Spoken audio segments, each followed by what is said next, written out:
Oi, público da TV 247. Eu sou André Teixeira Jacobina, sou mestre em História Social, doutor em Saúde Pública, sempre pesquisando política.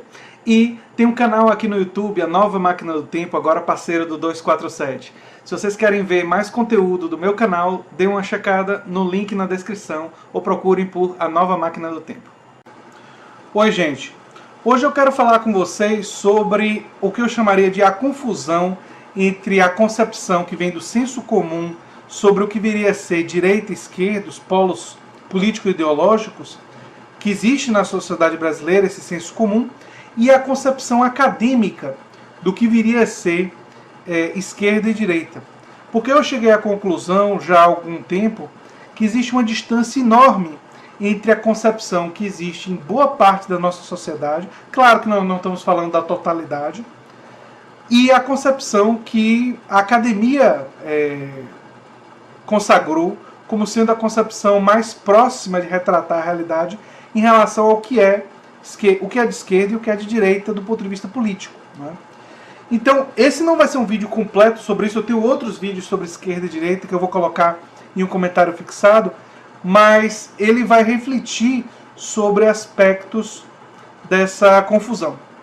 Se você chegou agora, o canal é a Nova Máquina do Tempo, eu sou André Teixeira Jacobina, aqui a gente fala de política, de ciência e de filosofia, tem a sessão de diálogos com grandes especialistas e tem o Filosofia Popular toda sexta-feira discutindo filmes, séries, quadrinhos, jogos do ponto de vista político ou filosófico. Se você gosta do que eu faço, se inscreva no canal, dê um like, compartilhe, divulgue nosso material e considere apoiar a gente no Apoia-se. Vai ter um link do Apoia-se e um comentário fixado no início dos comentários. Pois bem, gente. Então, primeiro, qual é essa concepção do senso comum? E como foi que tudo isso surgiu e por que eu comecei a pensar sobre isso? Bem, em um vídeo que eu fiz há algum tempo atrás sobre a demissão do Joel Pinheiro, eu disse, sem muita cerimônia, porque não se trata de nada, não é uma controvérsia, que ele era um comentarista de centro-direita. E muita gente riu e o povo nos comentários ficou me ironizando, parte das pessoas, né? Ficaram me ironizando. Só que isso é meio óbvio porque ele tem uma aderência ao liberalismo social, que é uma tendência europeia de centro-direita. E do ponto de vista econômico, que é fundamental para a definição de esquerda e direita do ponto de vista acadêmico, ele é um liberal que defende algumas políticas estatais para mitigar os efeitos do capitalismo, mas fundamentalmente ele defende o capitalismo e defende a redução do papel do Estado na economia. Então, chamar uma pessoa que defende a redução do papel do Estado na economia e a manutenção e até o fortalecimento de hierarquias empresariais dentro do capitalismo de uma pessoa de esquerda é algo que não faz sentido lógico. Nenhum sentido lógico, racional, nada. Do ponto de vista acadêmico, histórico, se a gente pensar na concepção acadêmica do que é esquerda e direita. Mas a população brasileira, e eu estou convencido em relação a isso, boa parte dela, especialmente aquela que apoia Bolsonaro, ela consolidou, talvez por influência do Olavo de Carvalho, talvez por influência da direita cristã, ela consolidou uma concepção de direita e uma concepção de esquerda que pouco ou quase nada tem a ver com a economia. Isso pode parecer chocante para a gente, mas é absolutamente verdadeiro. Isso é trágico para a gente em termos do discurso político, porque isso vai ter uma consequência muito ruim para nós em termos de estabelecer o mínimo de contato em relação ao que esses termos significam. Pois bem, o que o senso comum está dizendo que é esquerda e o que o senso comum está dizendo? E quando eu senso comum, eu estou falando desse senso comum de uma determinada direita brasileira. Eles estão identificando a direita como sendo contra o aborto, contra direitos LGBTQ, pelo armamento da população. A direita seria a adoção de uma agenda culturalmente de direita. Então, ser de direita seria, em primeiro lugar, para essa direita, a adoção de uma agenda culturalmente conservadora. E nesse sentido, em oposição à direita, para o senso comum, a esquerda seria a adoção de uma agenda culturalmente progressista. Então aqueles que defendem a descriminalização ou legalização do aborto, aqueles que defendem direitos para a comunidade LGBTQ, aqueles que defendem direitos humanos, aqueles que defendem, por exemplo, a garantia de direitos humanos e de não maus tratos para os presos, para a população prisional. Tudo isso seria um discurso, na concepção dessa direita conservadora, ou talvez direita reacionária, dependendo de como você preferir conceituar, mas essa direita que se identificou com o bolsonarismo, ela que tem elementos culturalmente conservadores, mas tem práticas politicamente reacionárias. Eles identificam que a esquerda seria a adoção dessa agenda progressista do ponto de vista cultural. Do ponto de vista econômico, eles têm uma ênfase muito menor.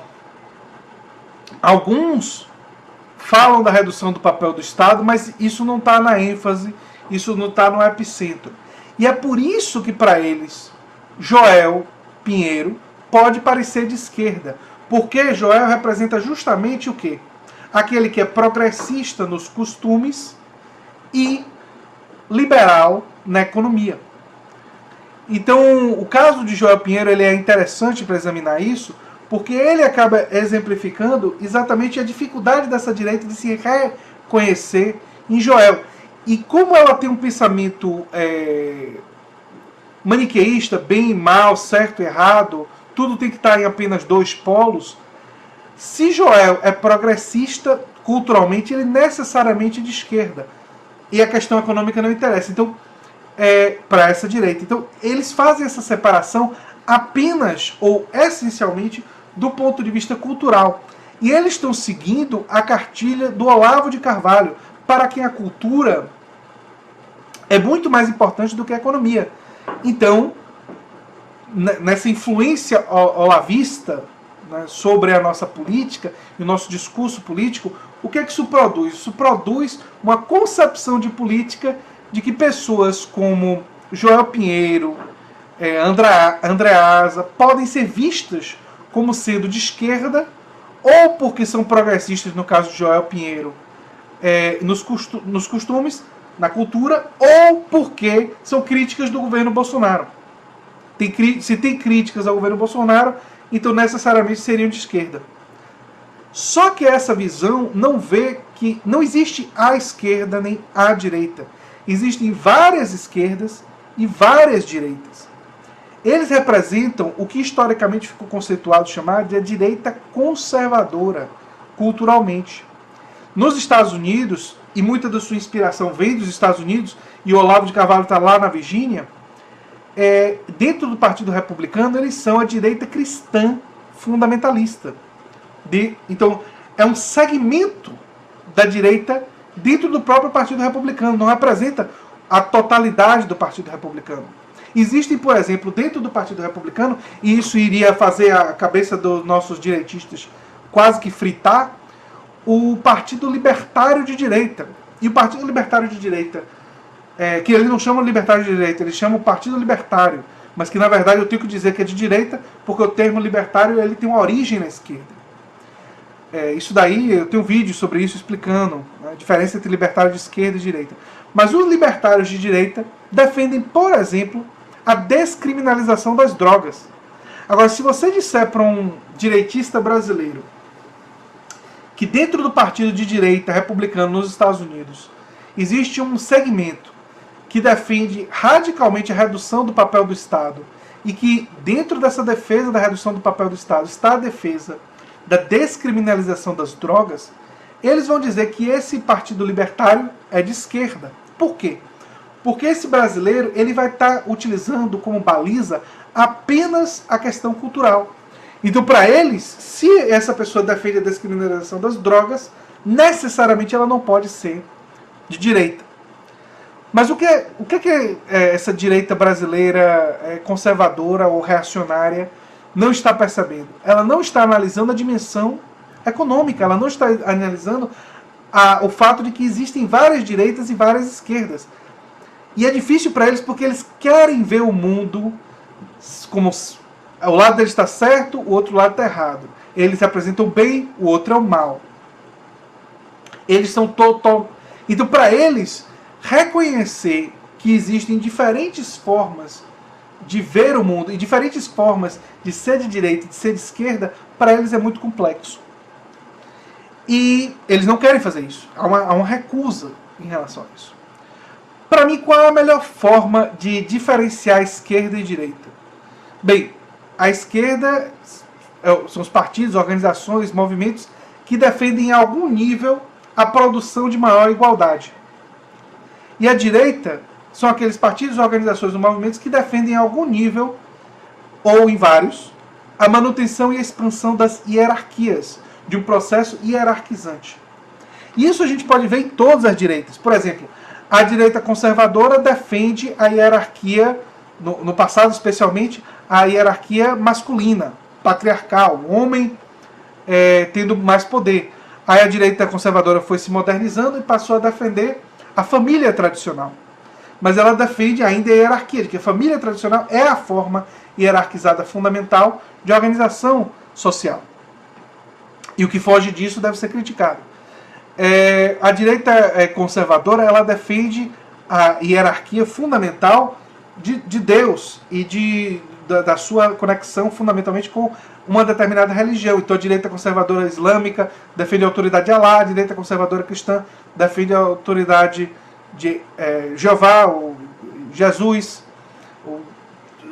Filho ou do Deus, enfim, o Espírito Santo. Não vou entrar numa discussão teológica, mas defende fundamentalmente a importância hierárquica. E a direita liberal defende a hierarquia nas empresas, do poder e da concentração de poder dos donos das empresas, do poder de decidir o que vai ser produzido, quando vai ser produzido, para quem vai ser distribuído, o poder do capitalista. E a direita anárquica, que é anarcocapitalista, defende a maximização da hierarquia e do poder do dono da terra, o dono da indústria. Quer dizer, os donos teriam ainda mais poder em uma sociedade de anarquia, anarcocapitalismo. Então, aí, o aspecto hierárquico, ele é o aspecto estruturante da direita, que se manifesta em diferentes níveis. Só que a direita liberal consegue reconhecer, por exemplo, igualdade jurídica, embora não defenda um processo de construção da igualdade social, material ou de poder.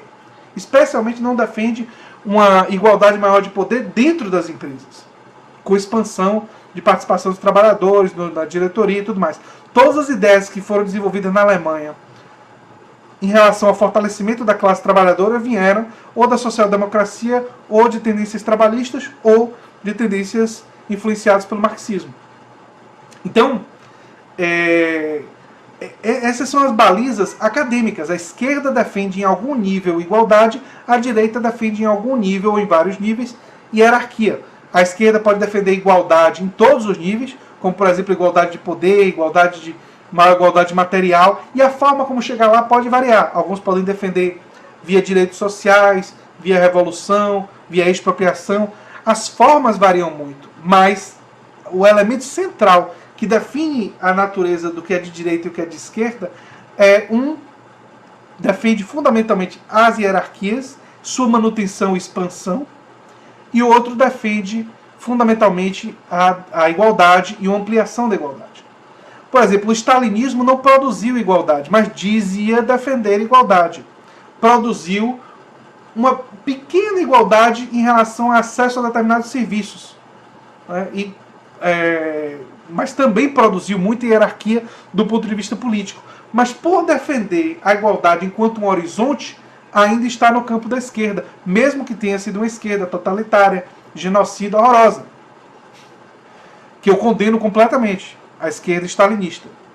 Assim como, e aí entra naquela discussão do nazismo, o nazismo defende a superioridade da raça ariana. Então, o nazismo defende uma hierarquia baseada na raça, na cor da pele.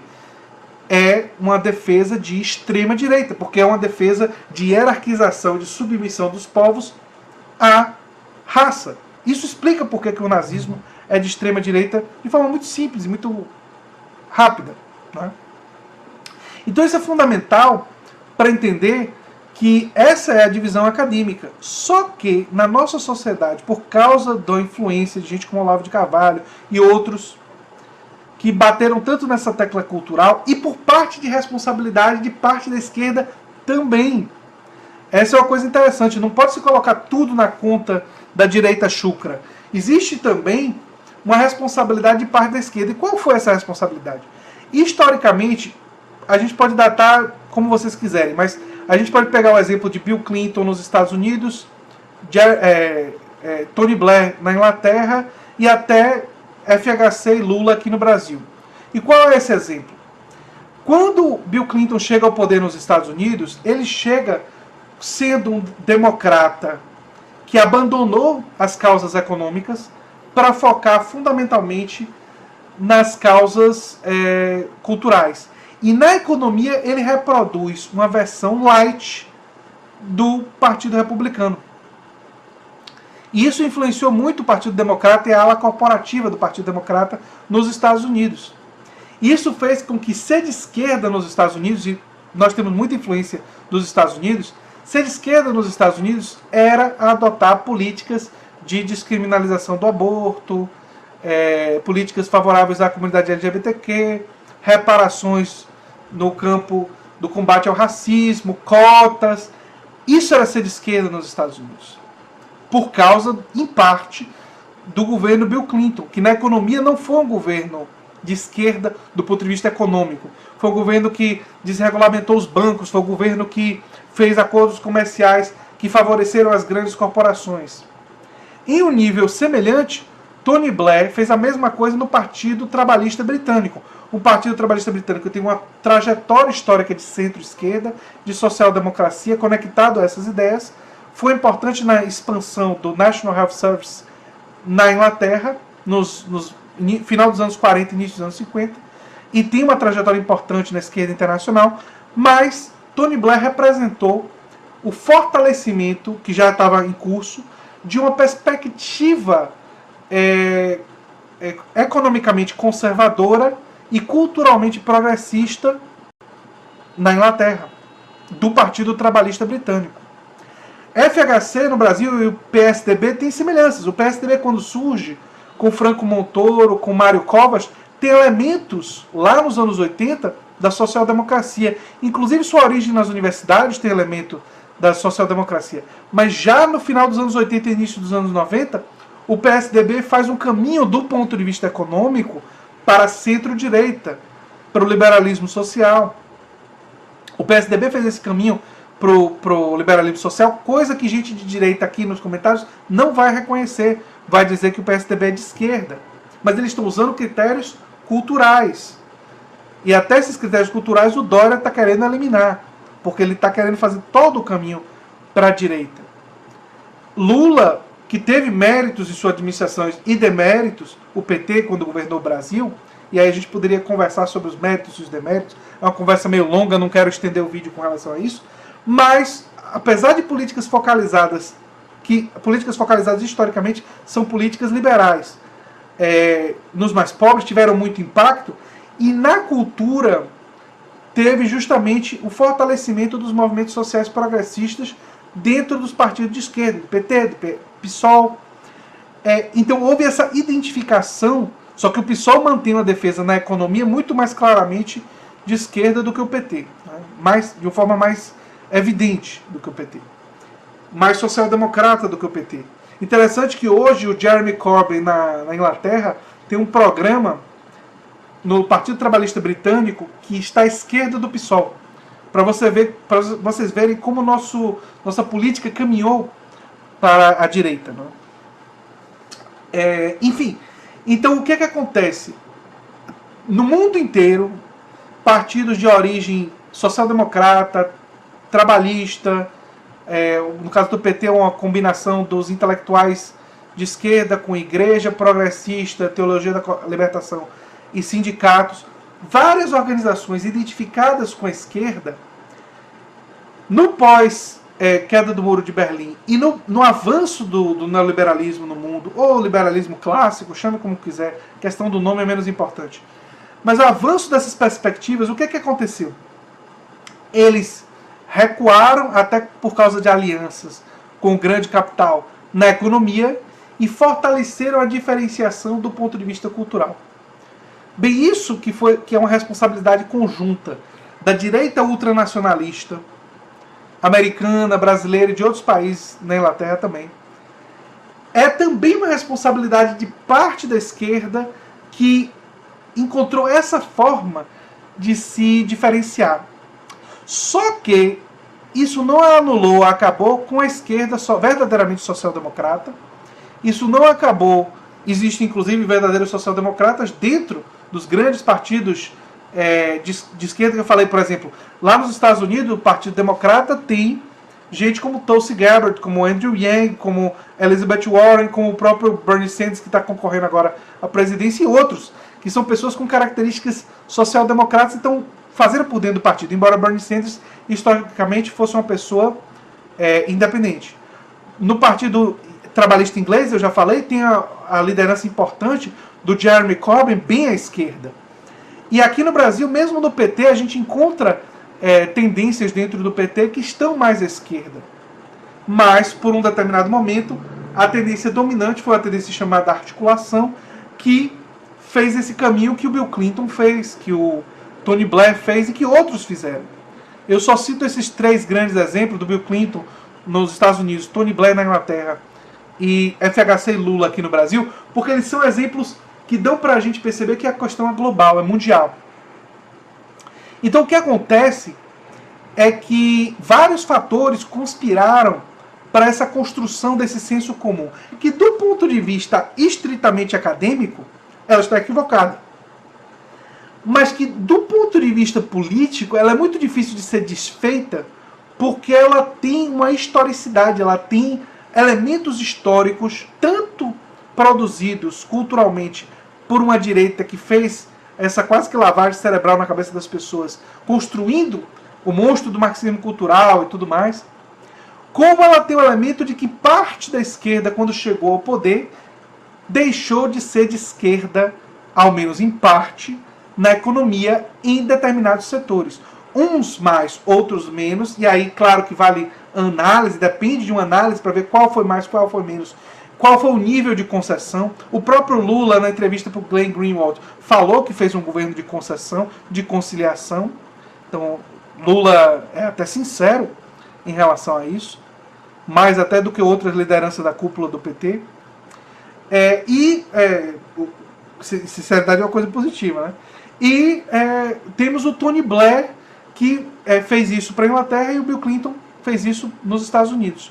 Mas nós vemos uma ascensão nos Estados Unidos e na Inglaterra de forças progressistas com características verdadeiramente social-democratas, ou até defendendo uma coisa, no caso do Bernie Sanders e Jeremy Corbyn, caminhando até para elementos pós-capitalistas, o que é muito interessante. Defendendo o fortalecimento da classe trabalhadora, expansão de cooperativas, ou seja, chegando a defender e havendo identidade com a defesa do que eu faço aqui no canal, o que é muito interessante. Está faltando o Brasil entrar nessa. Está faltando o Brasil entrar nessa. Talvez eu tenha que falar aí com o pessoal do PT, do PSOL, do PDT, e ver os setores mais progressistas dentro desses partidos e do PSB, e ver se eu começo a convencer esse pessoal a fazer uma guinada mais à esquerda, do ponto de vista econômico. Mas enfim, o que eu queria falar era justamente isso, para esclarecer que essa confusão que os brasileiros estão fazendo, isso tem motivos, tem razões para isso, não é por acaso. E vai exigir muito trabalho político e social nosso. Não vai ser fácil. O vídeo acabou ficando longo, gente, mas era um assunto muito importante. Então eu resolvi desenvolver dizendo tudo que eu tinha para dizer. E nem disse tudo, né? Porque eu sinto que ainda dava para fazer mais uns 20 minutos aí de reflexão sobre isso. Mas se você gosta do que eu faço, lembre sempre de se inscrever no canal, dar um like, compartilhar e divulgar o nosso material, que é muito importante. Se você quiser, pense em se tornar um apoiador. Vai haver um link fixado no início dos comentários. Um abração e até o próximo vídeo. Tchau, tchau.